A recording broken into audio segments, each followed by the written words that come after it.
सभी बहन भाई बेटा बेटियों सावित्री ज्ञान गंगा चैनल की तरफ से हार्दिक अभिनंदन। मेरा हाथ जोड़कर नमस्कार।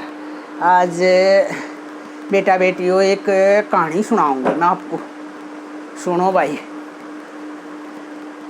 जैसे प्रहलाद भगत न तो आप सभी जानते हो, बचपन से जिसने बहुत परीक्षा दी थी, हिरण्याकश्यप का बेटा था और जिसके कारण होली मनाते हैं। होलिका उसकी बुआ लेके बैठी थी।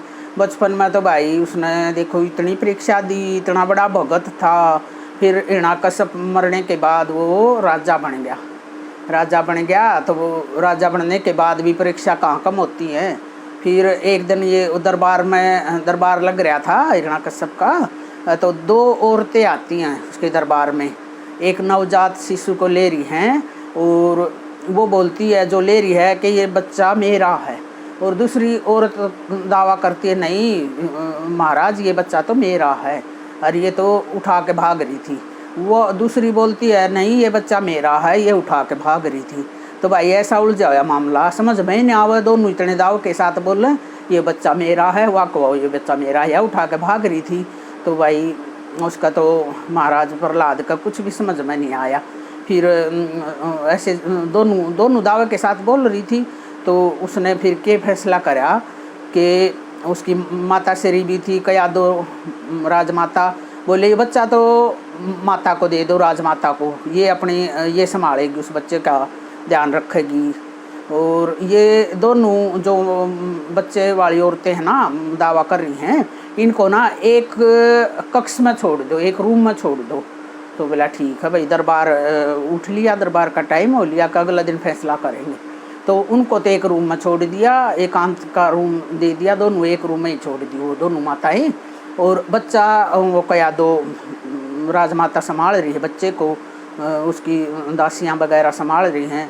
तो थोड़ी देर बाद बच्चा है ना भूखा हो गया। भूखा बच्चा तो रोएगा, अब दूध पे होता है बिल्कुल नवजात शिशु, तो वो ज़ोर ज़ोर से रोने लगा बच्चा। फिर वो बोलती है, महारानी कया दो, चलो बोलो इसके चलो उनके कक्ष में लेके चलो, और साथ में वो खुद चली जाती है कया दो रानी। तो बोलते चलो इसको दूध पिलाओ। बोलती है वो जो उसकी असली माता थी ना, वो बोलती दूध पिला दो उसको। बोला हाँ लिया मैं पिलाऊंगी। तो वो ना बैठ के ना दूध पिलाती है अपने बच्चे को, आंचल में ऐसे गोद में लेके ना, और उसके सिर के ऊपर आंचल रख के और बड़े प्यार से दूध पिलाती है। बच्चा बिल्कुल चुप हो गया, शांत भाव से दूध पीने लगा। तो उदासियों के और कया दो महारानी का ना राजमाता कैसे हो गया, हाँ हो न हो ये बच्चा तो इसी का है। देखा कितने प्यार से दूध पी रहा है और कैसे तृप्त हो रहा है माँ का दूध पी के ना। फिर ऐसा देख के ना वह दूसरे वाली औरत बोलती है, महारानी आप यो लड़का को आपने मौका दिया इसको पहले दूध पिलाने का, तो ये इसलिए तृप्त हो रहा है। अगर यो आप मेरे को दे देती ना पहले इस बच्चे को दूध पिलाने के लिए, तो मेरे से भी ऐसे ही तृप्त होता, मैं भी पिला सकूँ थी। इसने कई न्यारा काम कर दिया। बोला अच्छा तू भी पिलास कर। बोला हाँ। बोला फिर उससे ना थोड़ी देर पिला के फिर उस वो बच्चा ना उसने महारानी राजमाता कया दो ने दासी से बोला, ये बच्चा ना इस दूसरी को दे दो। उस दूसरी को दे दिया। दूसरी ने भी बच्चे को गोद में लेके ऐसे ही प्यार से दूध पिया दिया। बच्चा थोड़ा दूध वहाँ से पी लिया, थोड़ा सा दूसरी से पी लिया, तो शांत हो गया। फिर आ गया अगला दिन दरबार लग गया। तो वो बोलता है प्रहलाद राजा के माँ माता श्री आपने क्या फैसले किया, आपने कुछ पता लग गया कि भाई बच्चा किसका है। बोली बेटा दोनों बराबर है, इनका तो दोनों का प्रदर्शन बराबर है। उसने भी दूध पिया दिया, उसने भी दूध पिया दिया, और भाई कुछ सिद्ध नहीं होता इस बात से, तो दोनों का दावा बराबर है। तो फिर राजा ने सोचा भाई क्या उपाय हो इसका, दोनों का दावा बराबर है, तो फिर तो एक ही उपाय रह गया। तो बोलते हैं हाँ वो को मेरा है बच्चा, वो को मेरा है। फिर ना उसको बुला लिया, जो जल्लाद नहीं होते मारते हैं, तो जल्लाद को तलवार दे दी, बहुत सी बड़ी तलवार, और बोलते ही तो मैं न्याय करूँगा अपने हिसाब से, देखते हैं यो बच्चा जिसका है उसी को दे दिया जाएगा। तो वह ऐसे पास में वो बैठी थी उनकी दोनों माताएं, जो कह रही थी बच्चा मेरा है, बच्चा मेरा है। तो बच्चे को ना वहाँ लिटा दिया नीचे फर्श पे, और ना तलवार दे दी उसको, जो वो करया करता, मारा मुरा करता, उसको क्या बोलते हैं, तो जल्लाद को तलवार दे दी। बोले अब तो और कोई उपाय नहीं बचा, अब तो ये फैसला होगा भाई, इनका दोनों का दावा बराबर है ना, तो अब तो इस लड़के को तू करो, ये ले पकड़ तलवार, और इस तलवार से ना तू जल्दी से काट दे इस लड़के की ना, 2 फाड़ कर दे, 1 फाड़ तो इसको दे दूंगा और 1 फाड़ इसको दे दूंगा, दोनों को 1-1 फाड़ दे दूंगा बच्चे की, चाहे मरो जियो, मन के मन तो न्याय करना है। तो भाई ऐसे बोल के उसके हाथ में तलवार दे दी जल्लाद के हाथ में। जैसे जल्लाद ने तलवार ऊपर उठाई बच्चे को काटने के लिए, जो असली माँ थी ना वो दौड़ी आई, ऐसे बिलक बिलक के कहने लगी, बोली नहीं महाराज ये बच्चा मेरा नहीं है, ये इसी का है, इसी को दे दो। नहीं महाराज ये बच्चा मेरा नहीं है, ये इसी का है, इसी को दे दो। ऐसे कर बिलकती बिलकती ऐसे बोल रही, बोली अच्छा इसी को दे दिया। तो वह दूसरे वाली खुश होगी, देख महाराज मैं बोल रही थी ना, क्या झूठ बोल रही है, ये बच्चा है ना मेरा है, देख इसने अब खुद बोल दिया, वो खुश होगी। तो वो तो बड़ा ज्ञानी ध्यानी था भी, बहुत बचपन से जिसने इतनी इतनी परीक्षा दी थी। बोले हाँ मैंने हो गया है फैसला, ये बच्चा किसका है पता लग गया मैंने। बोले देख महाराज मेरा ही है यो। वो खुश होकर बोली, वो औरत बोली तेरा नहीं है, कोई भी दुनिया की माता ऐसे नहीं है, अपने बच्चे को कटते हुए उसकी आत्मा नहीं बिलकेगी। इस औरत की आत्मा बिलकी और तेरी नहीं बिलकी, तो इसका मतलब बच्चा तेरा नहीं है, यो इसी का है। चलो भाई ले आओ बच्चे को, इसी को दे दो। जो बिलक के न कह रही थी महाराज मुझे बच्चा नहीं चाहिए, इसी का है यो, और इसी को दे दो, कम से कम मैं जिंदा तो देख लूँगी, और 2 फाड़ होने के बाद तो मर जाएगा, फिर मैं नहीं देख सकती अपनी आँखें अपने बच्चे को मरता हुआ। तो भाई ऐसे उसकी आत्मा ने चित्कार किया, बोली, वो तड़पी। तो जब समझ में आया भाई माँ ही कर सकती है ऐसे, तो वरना दूसरी नहीं कर सकती, वो दूसरी ने नहीं किया, तो इसका मतलब वो उसकी माँ नहीं है। तो वो बच्चा उसको दे दिया, जो ऐसे बिलक के कह रही थी मत मारना महाराज इसी का है। तो वो बच्चा उसको दे दिया कि जाओ तुम खुश रहो। और फिर जल्लाद से बोला ऐसा करो इसकी ना गर्दन उड़ा दो। बदतमीज़ ने, इसने कितना जगह ने अपराध किया है, किसी के बच्चे को लेके भाग रही थी, इसकी ना गर्दन उड़ाओ जल्दी से। तो जैसे ही वो जल्लाद आते हैं उसके पास, औरत के पास, औरत बोलती है जल्दी से उड़ा दो मेरी गर्दन, जल्दी से उड़ा दो। तो वो बोलता है, प्रहलाद महाराज बोलता है कि तुम्हारे को इतनी जल्दी क्या हो रही है, ऐसे तो आज तक हमने कोई नहीं देखा कि भाई कोई नहीं इतनी जल्दी करे। चल तुम अपने आखिरी इच्छा बता दे, जो भी तुम्हें चाहिए हम वो देंगे। बोली महाराज मेरी तो आखिरी इच्छा ये है, मेरी गर्दन है ना जल्दी से कटवा दो बस। तो वो हैरान हो गया, बोला भाई ऐसा क्या है, तेरी कोई आखिरी इच्छा भी नहीं, तू बच्चे पर कब्जा कर रही थी और अब बोल रही है मेरी गर्दन जल्दी से कटवा दो, ये क्या कारण है। बोली बस महाराज यही कारण है, गर्दन तो मेरी कटनी है। बोली क्यों कटनी है। बोली मेरे घर वाले ने चैलेंज कर रखा है कि मैं माइक जा रही थी और या मेरी पड़ोसन है, या जिसका बच्चा है, यो जिसका बच्चा मैं चुरा के ले जा रही थी, या मेरी पड़ोसन है, इसका लड़का हो गया, मेरा लड़की होगी, और मैं जा रही थी अपने माइक मेरे घर वाले ने ऐसे बोला हुआ था, अगर तू माइक तो लड़की लेके आई ना ते तेरी गर्दन उड़ाऊंगा। हैं गर्दन तो आप छोड़ दोगे तो मेरा घर वाला उड़ाएगा हैं, और इसलिए मैंने सोचा भाई मरना तो है, कम से कम इसका बच्चा चुरा के मैं कह दूँ मेरा लड़का होया है। मैं बस ये अपनी जान को बचाने के लिए मैं इस लड़के को हथियार रही थी। तो बोलता है प्रहलाद भगत, अच्छा इतना बड़ा पाप है, अरे इसको ये समाज के लोग देखो।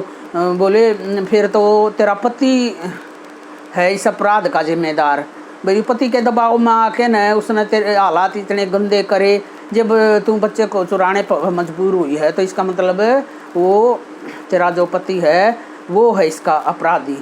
तो फिर है ना महाराज वो बोलता है प्रहलाद भगत कि ये सारा समाज, इस सारा समाज की विचारधारा भी अपराधी है।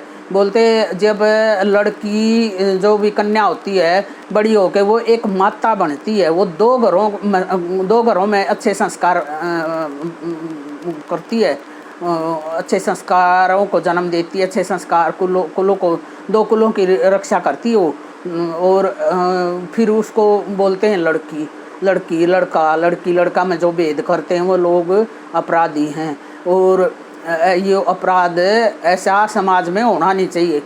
उसने ना घोषणा की कि भाई लड़का लड़की ये भगवान की देन है, इनमें फ़र्क नहीं करना चाहिए। जो भी भगवान ने दे दिया। लड़की किससे कम है? लड़की औरत तो सृष्टि की सबसे सर्वश्रेष्ठ प्राणी है। औरत ना हो तो यह सृष्टि कैसे चल जाएगी?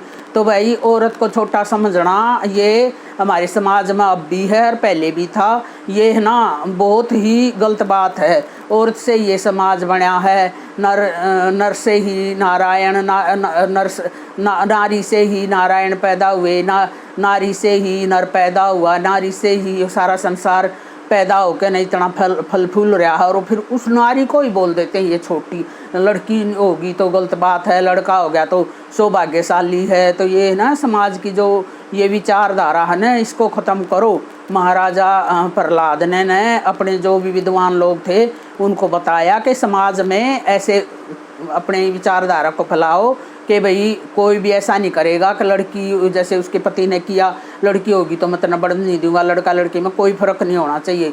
तो भाई लड़का लड़कियों के बारे में काफ़ी कुछ सुधार करवाया प्रहलाद भगत ने हैं। और फिर बोलता है इस पत्नी इसको लेके जाओ, चलो मैं इसको माफ़ कर देता हूँ, इसके हालात ऐसे थे भाई लड़का को चुराने के लिए मजबूर होगी। फिर ना उसने अपने सैनिक भेजे उसके पास, उसके घर वाले के पास, उस औरत को लेके बोले इसको लेके जाओ और मेरे ये आदेश ले जाओ, पढ़ के सुना देना उसको।